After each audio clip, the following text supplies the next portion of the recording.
Assalamualaikum warahmatullahi wabarakatuh. Video ini merupakan bahan penyuluhan Bina Keluarga Lansia atau BKL yang dapat digunakan kawan-kawan penyuluh lapangan dan kader desa.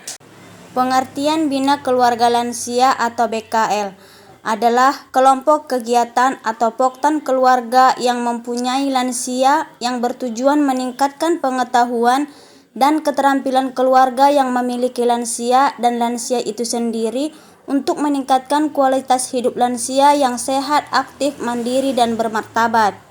Keluarga lansia adalah keluarga yang memiliki salah satu anggota keluarganya telah berusia 60 tahun ke atas atau keluarga yang terdiri dari suami istri yang berusia di atas 60 tahun ke atas. Pada video Bina Keluarga Balita kali ini, materi yang akan disampaikan adalah peningkatan kualitas hidup lansia dan pendampingan jangka panjang bagi lansia. Materi pertama, peningkatan kualitas hidup lansia.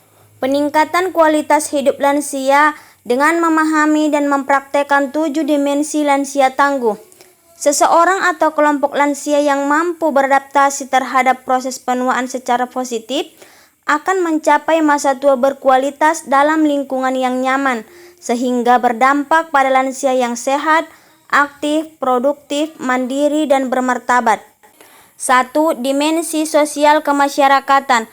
Lansia atau pralansia memiliki kemampuan untuk memahami dirinya makhluk sosial yang tidak cenderung menyendiri, serta tidak punya gairah hidup untuk berkumpul dengan teman sebaya, keluarga besar, anak dan cucu.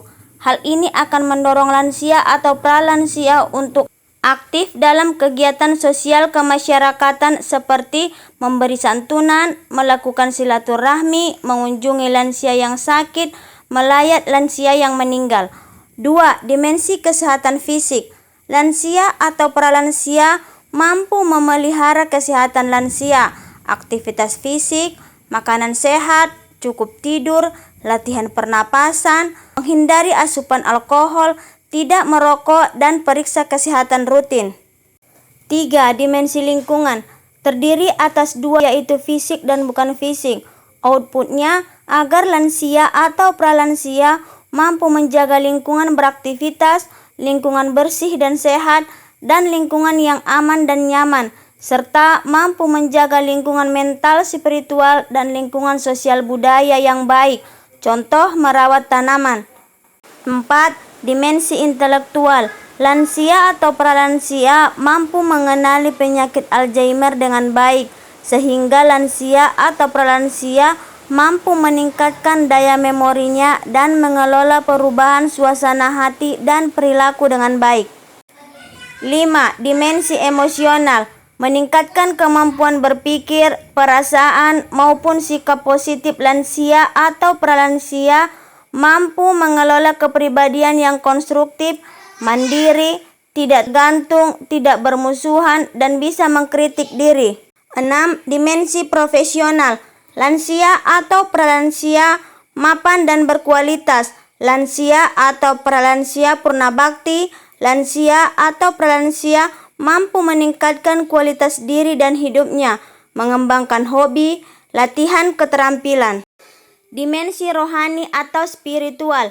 Lansia atau pralansia memahami dan mampu mengatasi gangguan mental psikologi, sehingga lansia atau pralansia merasakan ketenangan dan kenyamanan batiniah, meningkatkan kepasrahan, tawakal, dan kesabaran. Semakin takwa, hubungan dengan sesama manusia dan alam semakin baik.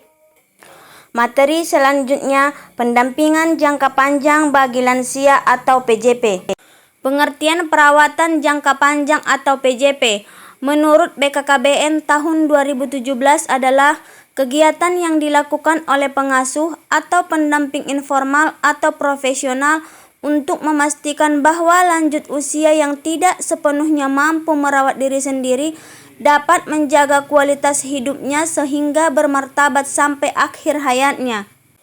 Tujuan perawatan jangka panjang. Tujuan umum, meningkatkan kualitas hidup lansia dalam keluarga melalui perawatan jangka panjang dalam kelompok BKL. Sedangkan tujuan khususnya 1.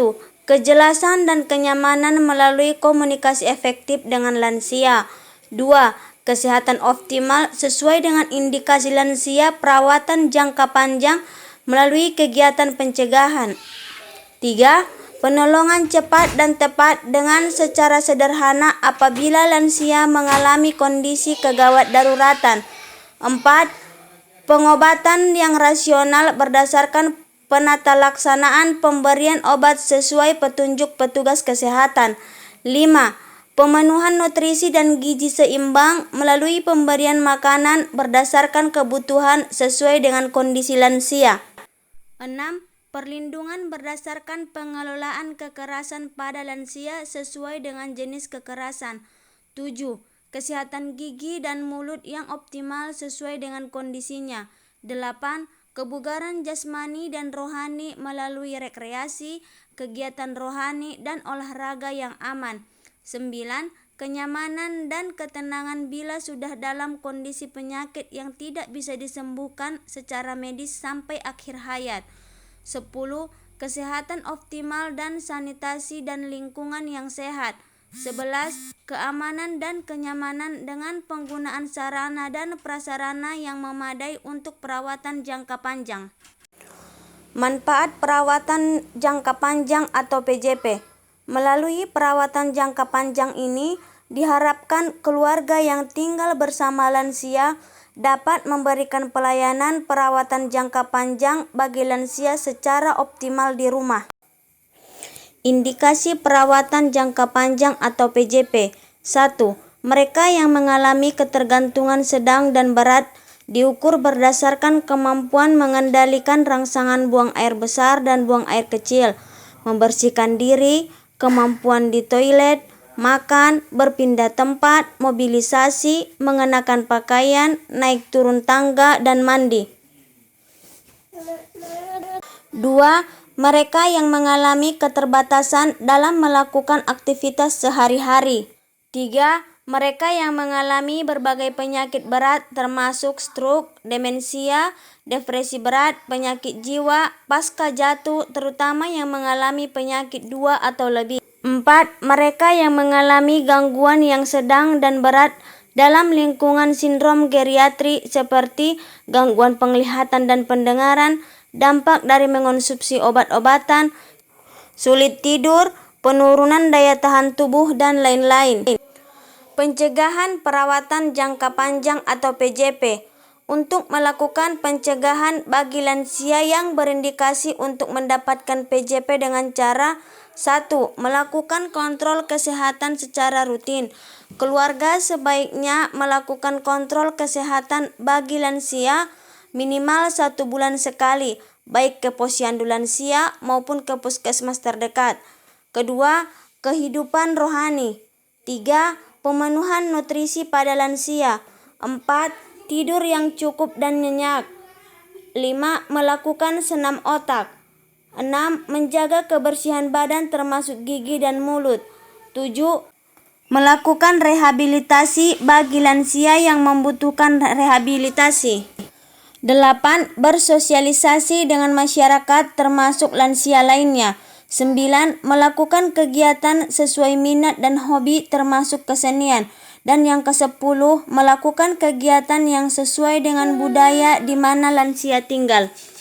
Pemantauan dan evaluasi perawatan jangka panjang.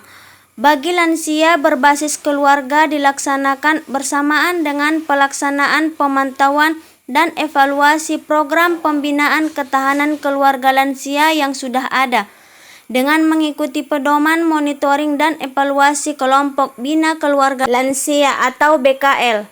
Demikian video mengenai bina keluarga lansia yang saya susun. Semoga bermanfaat bagi kita, petugas Dinas P3A P2KB Kabupaten Padang Lawas Utara, khususnya kawan-kawan penyuluh lapangan dan kader desa.